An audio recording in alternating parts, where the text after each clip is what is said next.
You probably think people live the van life for freedom, adventure, or minimalism.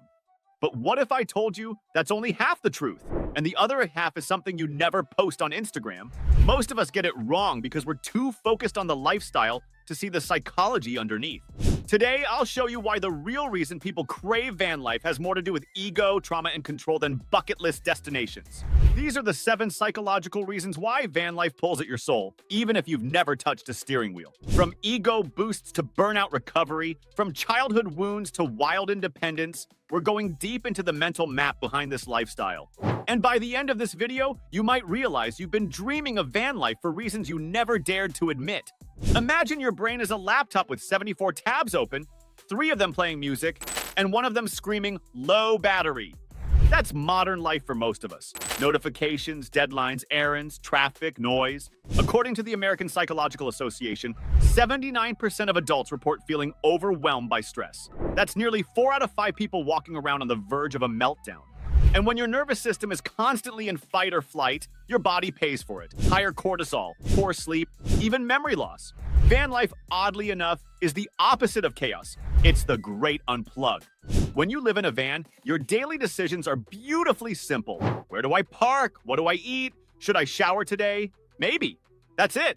It trims your mental bandwidth down to something you can actually manage. Your entire life fits in 80 square feet. It's like minimalism with wheels.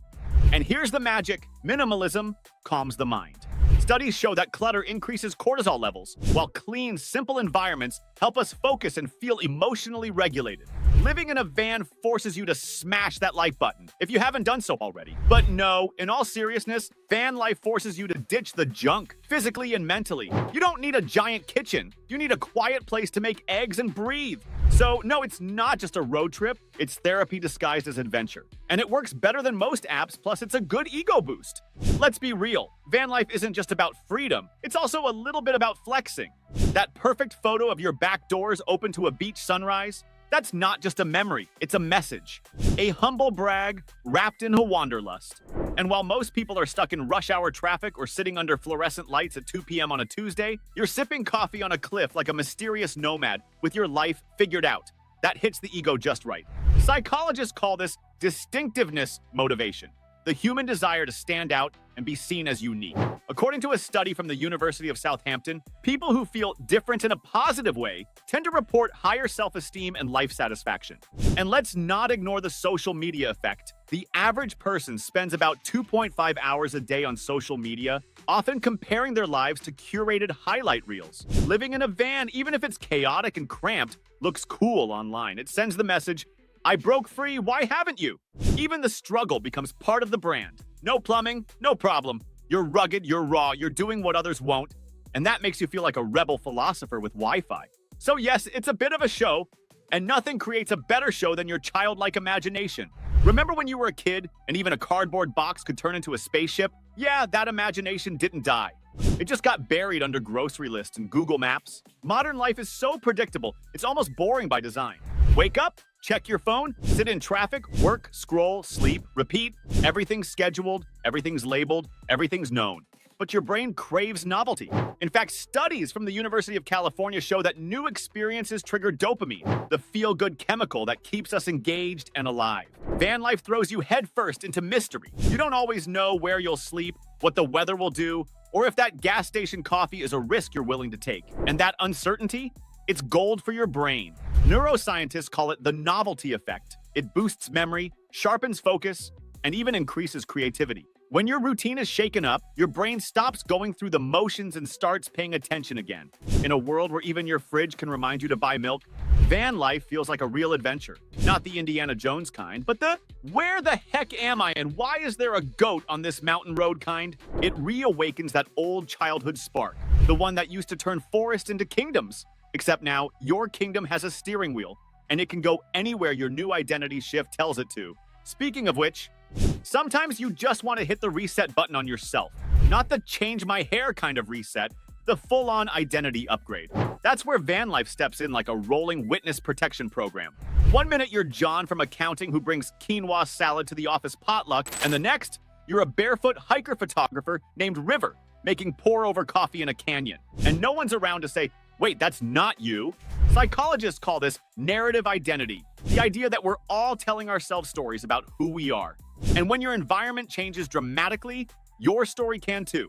According to Stanford research, people are far more likely to change habits, behaviors, and even personalities when placed in new contexts. That's why moving cities or starting fresh in a new job feels like shedding an old skin. A van gives you that power on wheels. You're not tied to a neighborhood, a gym membership, or even your reputation. You get to rewrite the script, and that's liberating. 68% of vanlifers surveyed by GoBooney said their time on the road helped them rediscover themselves. And honestly, it makes sense. When no one knows you, there's no pressure to perform. You get to be real or weird or quiet or bold, all while you're suffering in a cramped space. Let's be honest, van life can suck sometimes. Rainy nights with a leaking roof. That moment your portable toilet betrays you. Or waking up at 2 a.m. because a raccoon is judging you through the window. But here's the weird part. Those struggles kind of feel good. Not in a yay no hot water way, but in a deeper, gritty, I earned this moment way. And that's not just your imagination. Psychologists call it effort justification. When you go through discomfort to reach a goal, like boiling coffee over a campfire in 40-degree weather, your brain assigns it more value. A 2020 study from the University of Chicago found that people actually enjoy experiences more when they've had to suffer a little to get them. It's why hiking up a mountain makes the view more magical than just Googling a photo of it. Van life turns everyday stuff, like cooking breakfast or finding a place to sleep, into small, earned victories. Showers become sacred. A warm bed after a cold night, pure bliss. Even sipping coffee feels like a reward instead of a routine. It's not just about discomfort, it's about meaningful discomfort. You suffer a little, and life suddenly tastes better. But when you dig deeper, it's about the unlived life. There's a moment, maybe you've had it, where you're staring at your ceiling at 1:47 a.m. thinking, is this really all there is? That creeping sense that somewhere along the way, life got safe, predictable, maybe even boring. Psychologists call it unlived life syndrome, a low-key panic that you're not living the life you were meant to. And guess what? It's incredibly common. It's the adult version of flipping the game board and starting fresh. Before the midlife crisis hits, and you buy a neon green sports car or get bangs you instantly regret, you opt for something deeper, an experience that feels like you're reclaiming time. You're not running away from your life. You're running into the one you always imagined but never dared to try. Driving a van into the unknown, sleeping under a sky full of stars, waking up in places that weren't on the agenda. That's the antidote to, is this it? It's a way of answering that question with emotion, intention, and just enough chaos to remind yourself, nope, this is still being written. But at the bottom of it all, it's just one person trying to reclaim their time.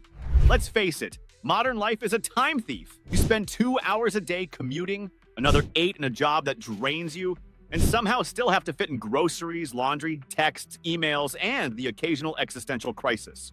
By the end of the week, your time isn't yours. It's been sliced up and handed out like free samples at Costco. That's where van life flips the script. It's not about doing less, it's about doing what matters on your schedule. A 2023 Gallup report showed that 61% of workers feel like they don't have enough time for the things that are important. That's nearly 2/3 of people living someone else's agenda. Van life offers a radical alternative. No commute, no clock in, no meetings that could have been emails. Your day starts when you wake up, not when your alarm yells at you. And no, it's not about being lazy. It's about reclaiming ownership over the 1,440 minutes you get every single day. Thanks for watching.